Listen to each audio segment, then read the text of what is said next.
देश विदेश की तमाम खबरों के साथ एक बार फिर हाजिर हैं। Journey towards kindness and compassion. Brahma Kumaris के सेट विंग यानी शिपिंग, एविएशन एवं टूरिज्म प्रभाग द्वारा संस्था की वार्षिक थीम के अंतर्गत journey towards kindness and compassion विषय पर कॉन्फ्रेंस का आगाज मनमोहिनी वन कॉम्प्लेक्स स्थित ग्लोबल ऑडिटोरियम में दीप प्रज्वलन एवं स्वागत नृत्य से किया गया। कॉन्फ्रेंस में पूरे देश से इस विंग से जुड़े सदस्यों ने सहभागिता की, साथ ही विषय पर मंथन किया। मुख्य वक्ता संस्था के अतिरिक्त महासचिव बीके बृजमोहन ने अपने आशीर्वचनों से सभी को लाभान्वित किया।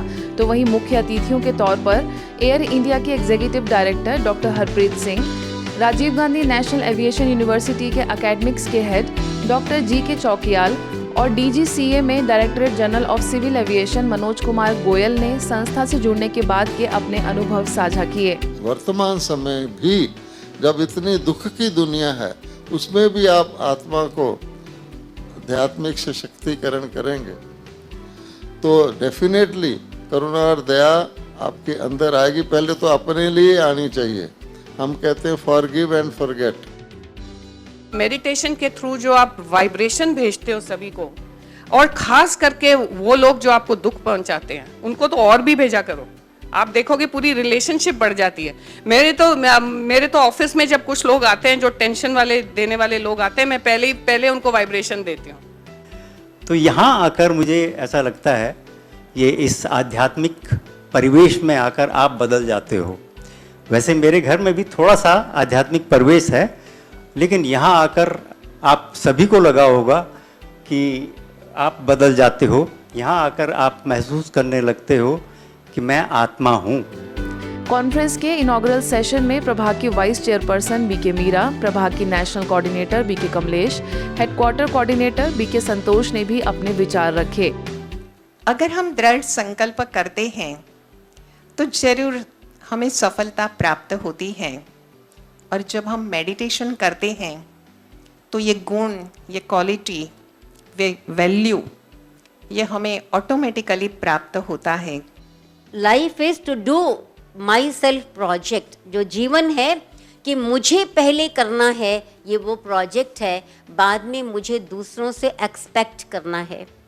तो अगर हम इन बातों को जीवन में धारण करें तो हम बहुत इस लाइफ जर्नी में सफल हो सकते हैं। राजस्थान के मुख्यमंत्री एवं स्वास्थ्य मंत्री से ब्रह्मा कुमारीज के सदस्यों की मुलाकात। राजस्थान के मुख्यमंत्री अशोक गहलोत से ब्रह्मा कुमारी संस्थान के कार्यकारी सचिव बीके मृत्युंजय तथा मधुबन न्यूज के संपादक बीके कोमल ने उनके आवास पर मुलाकात कर ईश्वरीय सेवाओं की चर्चा की और माउंट आबू आने का निमंत्रण दिया। इसके साथ ही मानपुर हवाई पट्टी से नियमित विमान सेवाओं के लिए भी आग्रह किया। मुख्यमंत्री ने संस्थान की मुख्य प्रशासिका राजयोगिनी दधिरतन मोहिनी जी के स्वास्थ्य की कुशलक्षेम पूछी।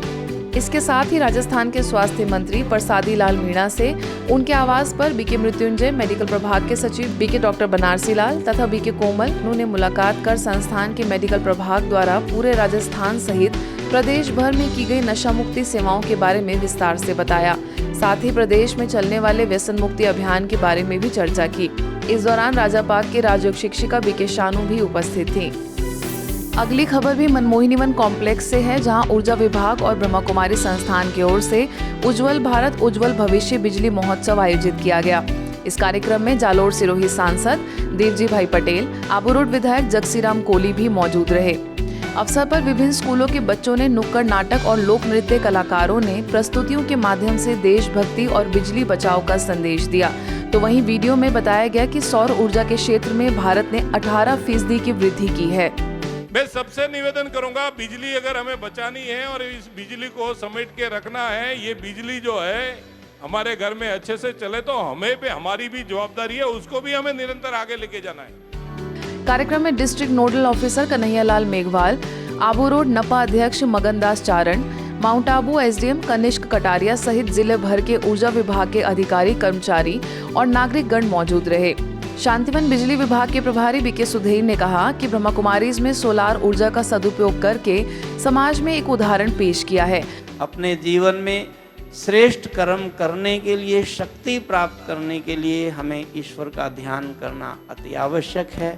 सभी को हम इस मेडिटेशन की शक्ति से एम्पावर करके एक उज्जवल भारत की जो हम उज्जवल भविष्य की जो हम कल्पना कर रहे हैं उसको हम साकार कर सकेंगे। तो वहीं बीके चंदा ने सभी को राजयोग का अभ्यास कराया। आध्यात्मिकता द्वारा समाज को नई दिशा विषय के तहत मध्य प्रदेश के माधोगंज स्थित प्रभु उपहार भवन में विशेष कार्यक्रम आयोजित हुआ, जिसमें मुख्य वक्ताओं में पानीपत से ज्ञान सरोवर के निदेशक बीके भारत भूषण, स्थानीय सेवा केंद्र प्रभारी बीके आदर्श, राष्ट्रीय महिला जागरण प्रमुख आशा सिंह, पूर्व किशोर न्यायालय बोर्ड सदस्य शकुंतला सिंह परिहार, जनक हॉस्पिटल की निदेशिका डॉक्टर वीरा लोहिया सहित कई गणमान्य अतिथि मौजूद रहे। इन भगवान की शिव शक्तियों ने ज्ञान गंगा बनकर, ज्ञान जमुना बनके, ज्ञान की सरस्वती बनके लाखों आत्माओं का कल्याण किया। जब भी आपको डिप्रेशन हो, आजकल तो हमारे पास मीडिया इंटरनेट है, तुरंत आप खोल लीजिए, शिवानी दीदी के जो प्रवचन है वाकई आपको डिप्रेशन से बाहर लाते हैं। अंतर्राष्ट्रीय योग दिवस को भव्य एवं सफल बनाने में अपना महत्वपूर्ण योगदान देने के लिए आगरा स्थित म्यूजियम सेवा केंद्र प्रभारी बीके मधु, राजयोग शिक्षिका बीके संगीता, बीके गीता समेत अन्य बीके सदस्यों को जिला प्रशासन एवं आयुष विभाग के द्वारा मेयर नवीन कुमार जैन, एसडीएम और विशिष्ट अतिथियों ने प्रशस्ति पत्र तथा स्मृति चिन्ह देकर सम्मानित किया। अपने उद्बोधन में बीके मधु ने बताया कि जब हम सभी राजयोग को नित्य अपने दैनिक जीवन में शामिल करेंगे तो अवश्य ही हम मानसिक और शारीरिक तौर से स्वस्थ रह सकेंगे। मानसिक एकाग्रता शैक्षणिक वातावरण का निर्माण करने में सहायक होती है। बीच-बीच में संकल्पों के ट्रैफिक कंट्रोल की विधि को अपनाने से विद्यार्थी के मन में उत्पन्न होने वाले व्यर्थ संकल्प से ध्यान हट जाता है। यह विचार रखे धार्मिक प्रभाग के राष्ट्रीय कार्यकारी सदस्य बीके नारायण ने, जो मध्य प्रदेश सोडवा के जनपद शिक्षा केंद्र में विद्यार्थियों को उद्बोधित कर रहे थे। चारों ओर वो अपने संकल्प शक्ति के द्वारा एक अच्छे वातावरण का निर्माण कर सकता है, और अच्छी शिक्षा ग्रहण तभी हो सकती है जब वातावरण भी सकारात्मक हो और पढ़ाने वाला भी सकारात्मक विचार वाला। इस कार्यक्रम में अलीराजपुर सेवा केंद्र प्रभारी बीके माधुरी ने सभी को राजयोग का अभ्यास कराया, तो वहीं खंड स्रोत समन्वयक धर्मेंद्र कटारा, शिक्षक राजेश वाघेला समेत पूरा स्टाफ भी मौजूद रहा। हमारे मन में भी ऐसा विचार आया, कितना शांत माहौल है, अगर हम इसको पहले ही सीख लेते हैं और इन्हीं तरीकों का उपयोग हम शालाओं में करेंगे तो निश्चित रूप से प्रजापति ब्रह्म कुमारी ईश्वरी की जो सोच है कि ऐसी शिक्षा हम बच्चों को देंगे जो आगे जाकर हमारे जिले, राज्य और देश के विकास में सहयोगी होंगे। आज पूरे विश्व में योग ही एक ऐसा माध्यम है जो व्यक्ति को शांति प्रदान कर सकता है और जो व्यक्ति को संतुष्ट कर सकता है। हमें भी चाहिए कि अपने जीवन में 5 मिनट प्रतिदिन हम अपना अंतर्मन का आकलन करें। आज के बुलेटिन में बस इतना ही। देश विदेश की अन्य खबरों के लिए देखते रहिए मधुबन न्यूज।